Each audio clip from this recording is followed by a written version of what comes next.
Find mom. At 1 a.m., my 6-year-old granddaughter called me in tears, urgently pleading. Caught off guard by the suddenness of it all, I listened intently. My daughter had been married for 7 years, and this was the first time such an alarming situation had arisen. The urgency in my granddaughter's voice indicated that something serious had occurred. "Where's Dad?" I asked, trying to soothe her trembling voice. But what she revealed next left me utterly speechless. A few years after my husband's passing, I had been living alone, finding solace in the weekly visits from my neighbor's granddaughter, Mia. Every Saturday, my daughter and son-in-law would bring their family over to spend time with me. Hi, Grandma. Mia, who turned 6 this year, has an affectionate personality. As soon as I open the front door, she greets me with a smile and hugs. My daughter Olivia and her husband Michael also find her endearing, and we all watch over her with smiles. My daughter got married 7 years ago. I vividly remember the moment when she blushed and shyly introduced Michael to me. After a brief conversation, I sensed that although he was reserved, his gentle demeanor would surely make him cherish my daughter. I wholeheartedly supported their marriage. Soon after, they had a child, and my daughter and son-in-law's life seemed blissful. They kindly considered even my solitary living situation. How wonderful it is to see Olivia happy.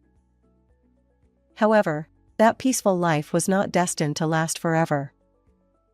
Little did I know that I would soon be entangled in an unimaginable event.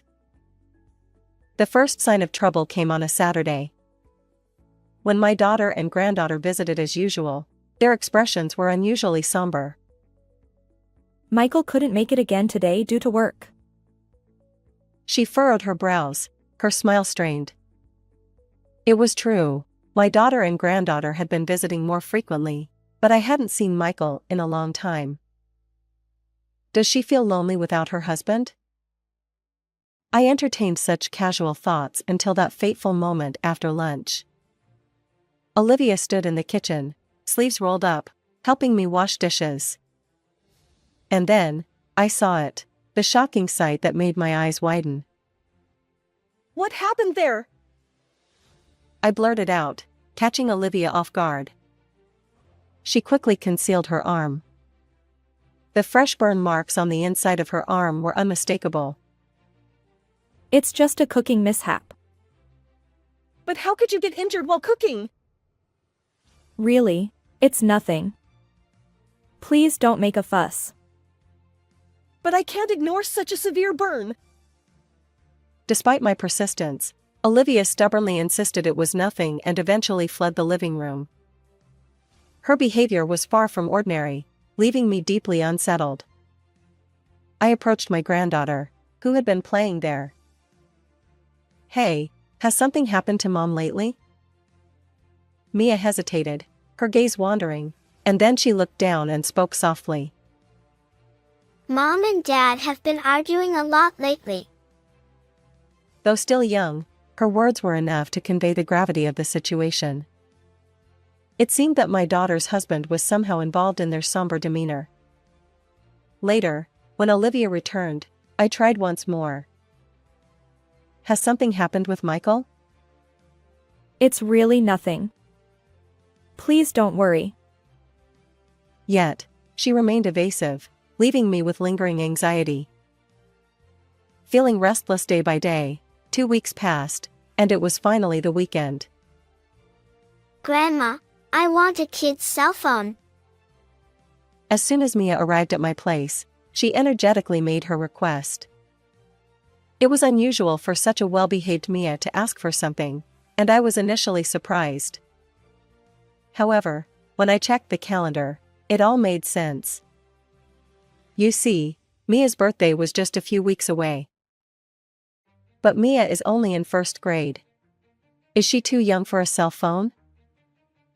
Despite my reservations, my genuine desire as a grandmother was to grant her wish. As I pondered my response, Olivia, who seemed to read my thoughts, calmly spoke up. I'll chip in half. So can we buy it for her? It comes with GPS, which is quite convenient. According to my daughter's explanation, although the kid's cell phone was named as such, it didn't connect to the internet. It was designed solely for communication. Many parents provided their young children with these phones for emergencies. Well, if that's the case, let me buy it for her. Relieved by her response, I promptly visited the cell phone store that day and gifted Mia the kid's cell phone. I registered Maya and my daughter's phone numbers as a trial, and Mia was overjoyed. Thank you, Grandma. I'll take good care of it. Seeing her bright expression after so long, I felt a sense of relief. Little did I know that those feelings would soon vanish.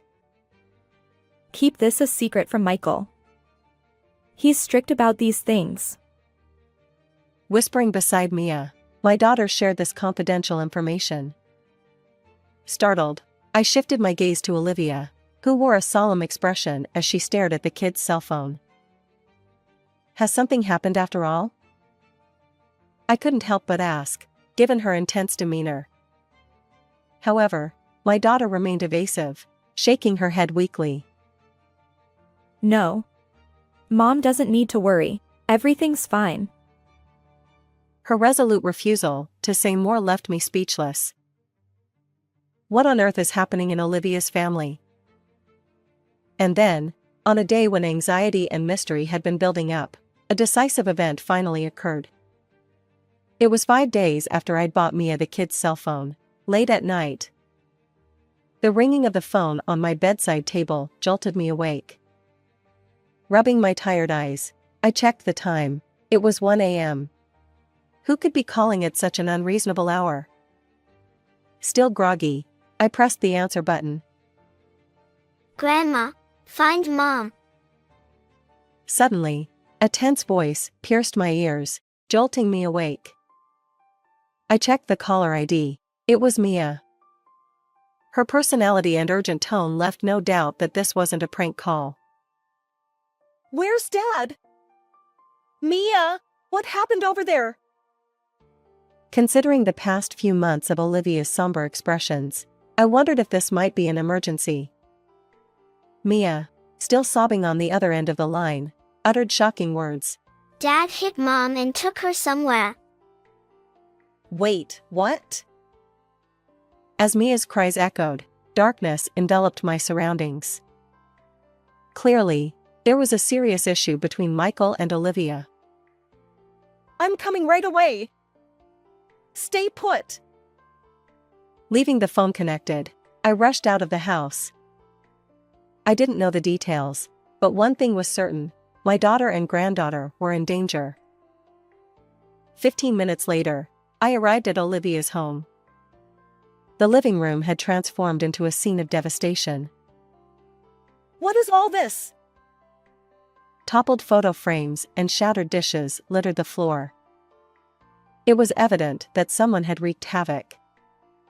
Stunned, I turned to Mia, who tearfully handed me the kid's cell phone.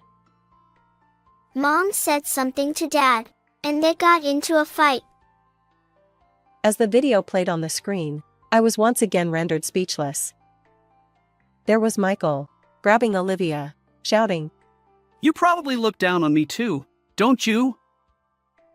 It seemed that Mia, who had been asleep, woke up to their argument and secretly recorded the entire incident. Furious, Michael had taken Olivia somewhere. The unbelievable footage filled me with seething anger. I had allowed Olivia's marriage for her happiness.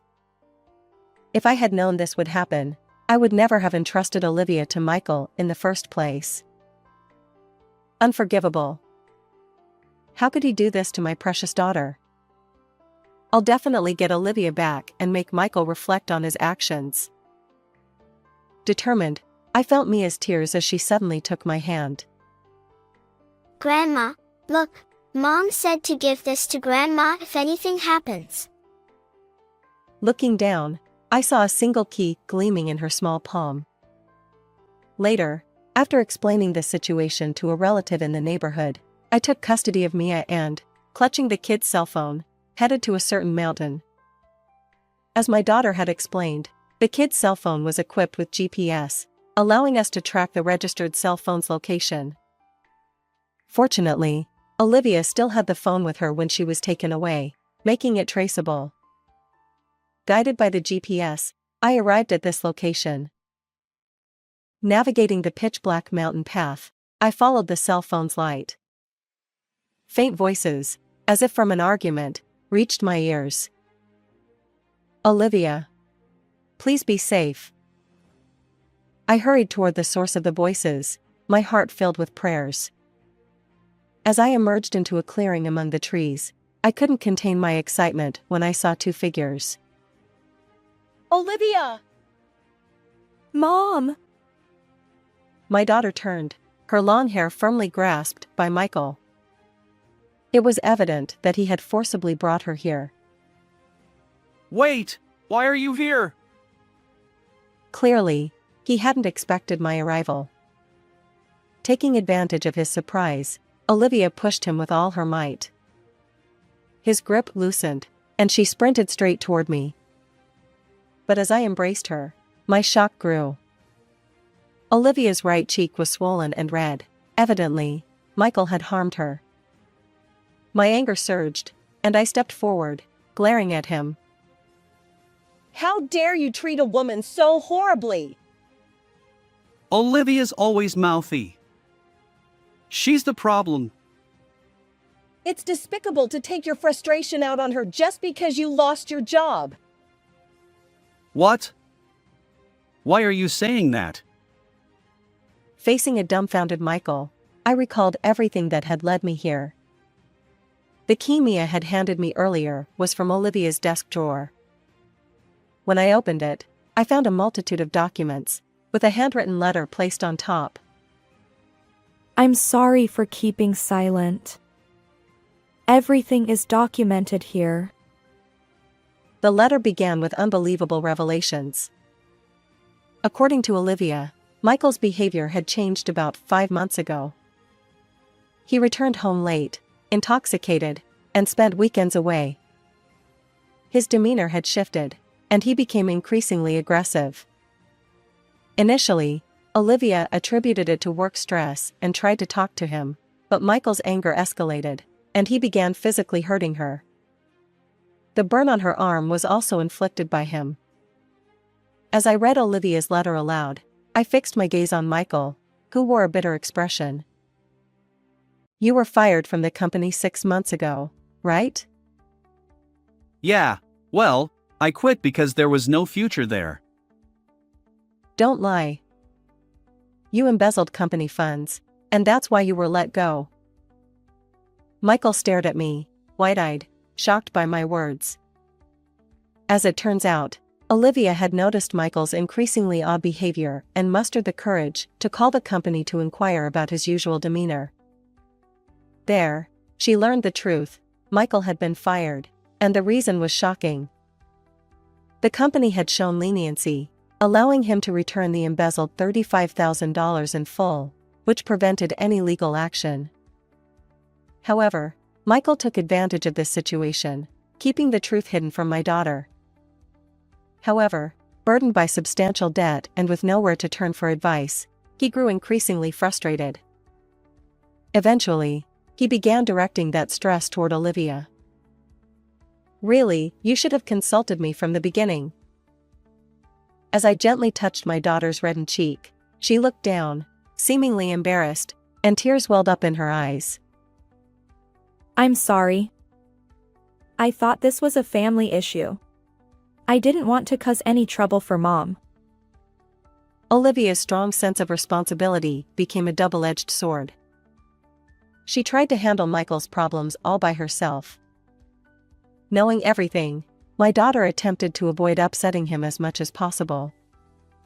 She discussed the issue of his dismissal and the debt when he was in a good mood, but despite her efforts, the situation escalated into the current turmoil.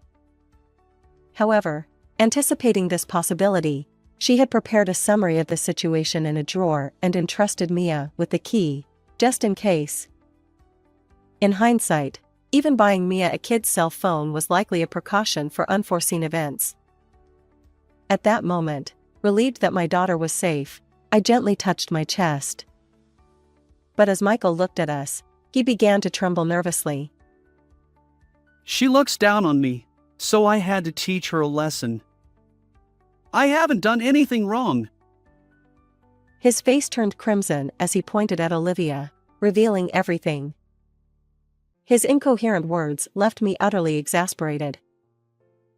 Why on earth did you bring her all the way to this mountain? I just wanted to leave her here and make her reflect. The one who needs reflection is you. Losing your job was your own doing. Shut up. Old lady, keep quiet. Don't define me. Suddenly, Michael charged toward us, perhaps rattled by my accurate assessment. I shielded my daughter, but in the next moment, distant police sirens blared, and officers arrived swiftly, apprehending him. What? The police? I'm not a fool. I reported this a long time ago. As Olivia trembled, crouched down from the sudden turn of events, I gently stroked her back while delivering a cold response. When the situation had come to light, I had promptly contacted the police. Although I was initially instructed to wait, I couldn't bear it and decided to participate in the search, with the condition that the call would remain connected. In other words, everything had been thoroughly reported to the police. What's going on? Stop it. I haven't done anything wrong. Seeing Michael struggle futilely, I looked down at him and spat out my words. Give up. You'll have plenty of time to reflect in prison. He seemed to realize that resisting was pointless. His shoulders twitched momentarily under my stern gaze, and he slumped, drained of all strength. Subsequently, Michael was taken away by the police, arrested for assaulting my daughter. The video evidence of the violence ensured that he wouldn't be leaving prison anytime soon. Olivia divorced him and demanded $20,000 in compensation. Even if he were released, the accumulated debts, including the embezzled funds, would create a financial nightmare for him. On the other hand, I now live with Olivia and Mia. We're 3 women, and we plan to enjoy our time together. How did you find this story? Don't forget to subscribe to the channel. Until next time in the next video. We're living with the elderly. This is to be expected. Exactly. This is like a punishment game. Just a little mischief. There's no need to get all worked up. So that's the attitude. Understood. If you two are like that, then I have something in mind too. My name is Helly. I'm living alone in the city now, away from my parents' home. It takes about an hour by car, so I can't go there often. It's a question of whether I can go once a year. Actually, I couldn't go home last New Year's because I was busy with work. But this year, I can go home after a long time. It's been a while since I got married 2 years ago and saw my brother and his wife, who live with my mother, at my parents' house. So I bought the souvenirs requested by them and drove happily. I'm sure I'll have a great New Year's holiday. That's what I thought, but what's going on with this? But when I got home, things seemed off somehow. The air seemed stagnant even from outside the house. It was as dark as if the house had been abandoned for years. The atmosphere inside became even stronger after I entered. From what I could see, it seemed that my mother's lack of energy was one factor. My mother was always smiling and energetic. I watched them for a while, and it seemed that my mother was doing all the cleaning and cooking. Mom, are you okay? Can I help you? It's okay, Helly. You've come home, so relax or something. You must be tired from the long drive. My mother said that and wouldn't let me help her. But she was also doing heavy housework, like carrying heavy things. Yet, my brother Rick and sister-in-law Sadie ignored my mother. Even though my mother was working in front of them, they were playing games together. They even asked to bring tea to my working mother, which was absurd. Hey Mom, are you really okay? Should I say something to my brother? There might be things that are difficult for you to say to them, right? It's really okay. You don't need to worry about anything. More importantly, since you've come home, take it easy. Your bed is prepared in the guest room, so you can take a nap if you want. But even when I asked her quietly, my mother didn't say anything. So I thought there was nothing I could do. What surprised me was during dinner. In the living room, my mother's specialty dishes were lined up. Among them were many of my favorite dishes. Every single one brought back nostalgic flavors and lifted my spirits. Wow. Thank you. I'm happy because it's been a while since I had your home-cooked meals. But my mother wasn't in the living room. Surprisingly, my mother didn't come into the living room from the kitchen. Mom, what's wrong? Why don't you come over here? If there's anything else you need to prepare, I'll help you. I went to the kitchen to check, and there was my mother, eating while standing alone in the cold kitchen, without even a chair. Why aren't you coming over here, Mom? Why are you eating here? It's nothing, just the usual. Besides, I made a lot, so make sure you eat properly. I don't think my cooking skills have declined. My mother said that sadly. Yet in the living room, my brother and sister-in-law were eating without caring about my mother. They even chatted while watching TV. What's going on? Rick, Sadie. Why is Mom eating in the kitchen? Isn't that strange? Mom has her reasons. You wouldn't understand since you don't live with us. That's right. For example, when you get old, your knees hurt, so it's hard to sit in a chair. You wouldn't understand unless you lived together, but sometimes it's easier to stand. Sometimes it's harder to sit. That's what my brother and sister-in-law said. While I thought their attitude was strange, I couldn't say anything. Indeed, it had been 2 years since I last saw my mother. I hadn't been in touch much, so there might be some circumstances. So I backed down at that time. But as I watched carefully, my mother's behavior was indeed strange. To be precise, both my brother's family and my mother's behavior were strange. They didn't try to talk to my mother. They behaved as if my mother wasn't there. It even felt like my mother was only visible to me. But my brother and sister-in-law had only been married for 2 years. They had been living together since they got married, so they rarely had a chance to be alone. So maybe they were still in their honeymoon phase? Maybe they wanted to immerse themselves in their own world? It was possible to think that way. And normally, I wouldn't interfere with the frequency of their conversations since I didn't live with them. Thinking that, I went to bed that day with a somewhat uncomfortable feeling, but what surprised me was what happened afterward. It was when I suddenly wanted to go to the bathroom in the middle of the night and woke up. My mother was sleeping in the cold hallway in front of the entrance. She had many blankets on her, but today was an unusually cold day. Perhaps because a severe cold wave was hitting, my mother was shivering from the cold. Mom. What's wrong? Why are you sleeping here? It's nothing, just the usual. You don't have to worry about me.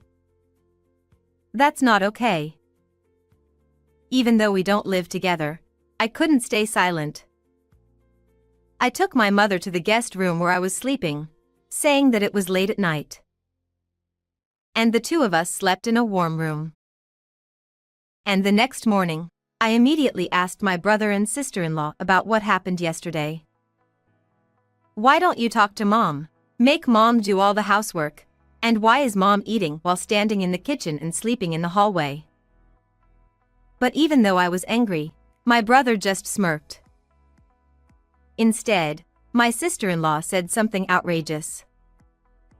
Well, because she always causes trouble. It's punishment, right? Right. Punishment? What do you mean? There's punishment when you accumulate points for causing trouble. Eating in the kitchen with 5 points, doing housework alone with 10 points, and sleeping in the hallway with 20 points. She has accumulated 200 points, so she just needs to endure a few more days. What do you mean? Isn't that too much? And what do you mean by causing trouble? When I asked in a hurry, my sister-in-law answered casually. Well, for example, the taste of the food isn't to our liking. This is the worst for us who both work. It's really disappointing to come home looking forward to a meal and find it not delicious. Huh? Can't you just cook for yourselves? Helly, you don't get it. We're working outside, you know. Cooking is tough. That's right, Helly. Since your mother doesn't work, she should do the cooking. It's annoying to have someone at home who isn't productive. Yeah, that's right. It's a good status to be at home alone while we're working, right? Brother, isn't that a rude way to say it? Mom raised us single-handedly since our dad passed away. She worked and did all the housework to support us. Huh. That's just a parent's obligation, isn't it? Exactly. That's right. My brother and sister-in-law laughed out loud. I watched them and realized that there was no point in talking to them anymore. So I said this. Oh, that's how it is. Understood. Then I'll fulfill my duty as a daughter too. With that, I packed my mother's belongings without waiting for their response. My mother's belongings were much fewer than when I last saw them 2 years ago, and that alone made me feel sad. But I held back my tears, packed up, and put my apologetic mother in my car. My brother and his wife watched us with smirks. Are you taking the nuisance away? Great. This house belongs to us. Rick. Let's have fun from now on. Ignoring the two of them, I drove away and took my mother home. And a few days later, it was the end of the vacation and the first day of work. I received a frantic call from my brother. Hey. Nothing's arrived yet. What's going on? You did that to Mom. Did you think I'd continue to tolerate you just like before? Do you understand your position, big brother? What did you say? I haven't done anything wrong to you. Indeed, you haven't done anything to me. But you've done terrible things to my mother. Think carefully before you speak. I said that and hung up on my brother. Immediately after that, I received a call from my sister-in-law too. Hey. I just checked my email. What do you mean by cutting ties with us? Explain. Explain? Yes. What does it mean to cut ties with us? Well, cutting ties means ending the relationship.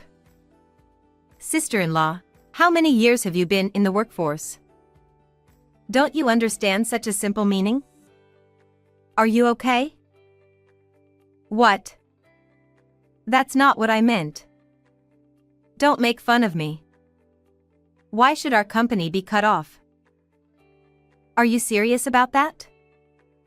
If so, I am worried if you are okay as a human being rather than as a working adult. Do you remember what happened a few days ago? After saying that, I hung up on my sister-in-law too. Actually, I'm currently working for a major corporation. My brother is one of the freelance writers occasionally commissioned by the company. As much as he's my brother, there are plenty of other writers to replace him. And my sister-in-law is the daughter of a subcontractor company's president, which our department deals with. Honestly, cutting ties with them was easy. After handling their calls, I took a deep breath to calm down a bit. Then, I sent them both the same message simultaneously. You both have done terrible things to my mother. So I will fight to protect my mother as her daughter. Also, my mother's enemies are my enemies. I won't show any mercy. Besides, the reason you two met in the first place was because my brother saw the president's daughter who came to our company for work.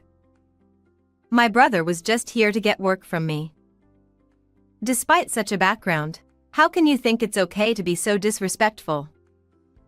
I don't want to say this, but I tried to accommodate your relationship from the beginning of your meeting. But that ends today.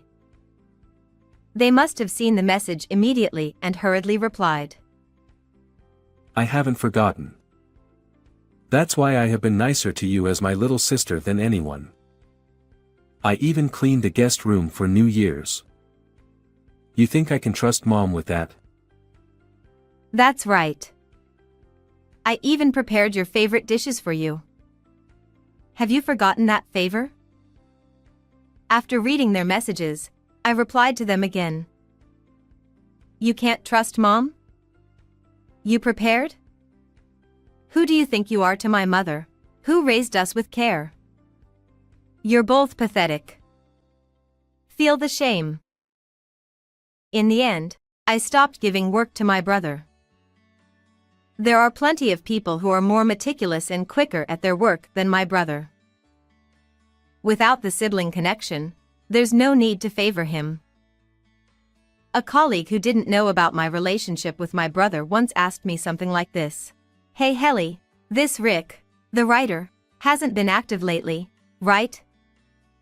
Has he not taken any of our jobs? Yeah, he said he didn't like our work, so he told us not to assign him any. So I guess we can just leave him alone. Huh. He's a weird guy. Even though he doesn't have that much skill. Honestly, can he really afford to cut ties with our company? I know, right? He misses deadlines, acts high and mighty, and for some reason, he's really pushy in price negotiations. I'll be relieved if we don't have to work with him anymore. The evaluation of my brother from a third-party perspective was just like this. My brother said the other day that 90% of his income comes from our company. So he must be in trouble now. With that attitude and skill, he probably won't find a new job easily. Well, he can struggle all he wants. As for my sister-in-law, apparently, what she did to my mother got back to her father, and he gave her a stern talking to. I received a hurried call from her father. I'll disown my daughter. So please, let's keep our relationship as it was. If there are any other conditions, I'll accept them. He's the president of a company that's related to ours, even if it's a subcontractor. It wouldn't be right to ignore what he said after that. So I laid out my conditions. Then, please make them leave the house right now. And sincerely apologized to my mother. Of course, you'll need to pay appropriate compensation too. It seems the president immediately conveyed that to my sister-in-law. But she refused. Why should I apologize? Living with that old woman is just stressful. Dad should be more assertive too. Pathetic. Because of that attitude, I decided not to restore the relationship. I feel sorry for the president, but it's their own fault. This person is just like my brother and sister-in-law, who started giving us unreasonable quotes as soon as they got married. They negotiate prices aggressively but are sloppy with deadlines and communication. If they weren't relatives, I would have cut ties with them a long time ago, so it's only fair that the person who raised such a sister-in-law should feel the consequences. There's no need for me to go out of my way to save them from the trouble they brought upon themselves. So, in the end, my brother and sister-in-law were driven into a corner. According to friends from the area, they seem to have left the house without anyone noticing. That house originally accommodated our parents, my brother, and me, a spacious house for 4 people.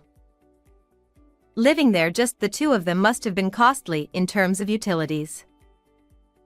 According to those friends, they were spotted in an apartment without even basic amenities like a bath or toilet. It seems they're really struggling without jobs. But it's no longer my concern. Even if they were to apologize now, I have no intention of forgiving them whatsoever. On the other hand, unlike those 2, my mother has been regaining her spirits. Sleeping on a soft bed in my house, eating warm meals in a cozy place. She doesn't have to worry about household chores, and she can relax and sleep in on weekends. After continuing this lifestyle for a few months, she has become lively again, just like before. Back then, I was also being foolish. I thought your brothers were right, and I believed I was useless, so I thought I had to obey. Thank you for saving me, Helly. I'm the one who should apologize for realizing it so late and causing you pain. From now on, please tell me immediately if anything happens. I want to make up for the lost time and make you happy. It seems my mother has recently made friends in the neighborhood.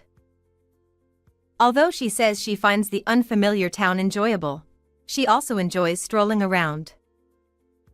Seeing my mother enjoying herself like that is more than anything else. I am determined to repay my mother for raising me well. That's the strong resolve I've made. How did you like this story? Don't forget to subscribe to the channel. See you in the next video.